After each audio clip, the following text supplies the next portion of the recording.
The Batman just came out, so today I'm gonna review it. Tell me in the comments if you like the Batman and any movies you want me to review in the future, and let's begin. And starting off with the good, this is a film so well made and so well casted that it's in my top 5 favorite Batman movies of all time. Matt Reeves is a perfect choice to direct a Batman movie, and he just does such a good job transporting us into this 3-hour long story, which also happens to be a detective story. It's like a David Fincher mystery movie. From the way it's paced to the villain being a literal serial killer, it's technically a David Fincher movie if it was also a Batman movie. Every actor in this film, no matter how much screen time they have, are perfectly casted in these roles. Colin Farrell is easily my favorite person of the Penguin. He can be funny, he can be intimidating, and he looks totally transformed in the role. Paul Dano as the Riddler is actually really different from what I thought he was going to be. He gives this very loud, intimidating performance where every time he's on screen you feel unsafe.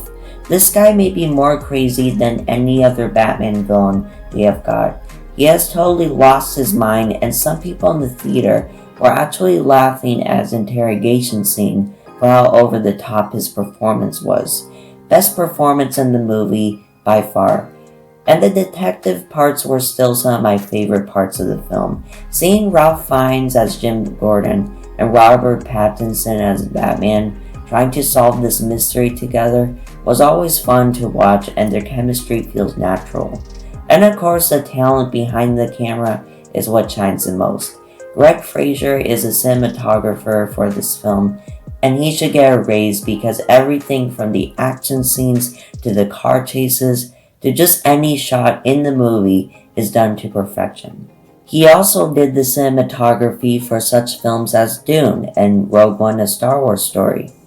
And the last thing I want to talk about for the good is the music because it carries every scene. This theme competes with Danny Elfman and Hans Zimmer. This may be better than Danny Elfman and Hans Zimmer. This may be the best theme out of all the Batman films. That being said, there are some problems I have with this movie, so let's talk about the bad. And even though I still think Paul Dano is the best actor in this movie, I can't really buy into the fact that he's a mastermind. He is so far from reality that the idea that he is smart enough to do this or is a mastermind doesn't really work for me. Also, with the Riddler, in the last 30 minutes, we are following him doing all these murders throughout the story, and he does accomplish his goal at the end. But then one person in the writing room forgot that he needs to make a final battle for the film. He needs to make a finale for the movie. So then at the end of the film, Riddler has an entirely different plan to destroy Gotham, and Batman has to fight all these thugs who aren't even physically strong, so he's just tearing these guys apart with no sweat while the city is flooding. And it just seems to go right out of nowhere from a detective-like story they were telling. He came from serial killer to wanting to destroy Gotham.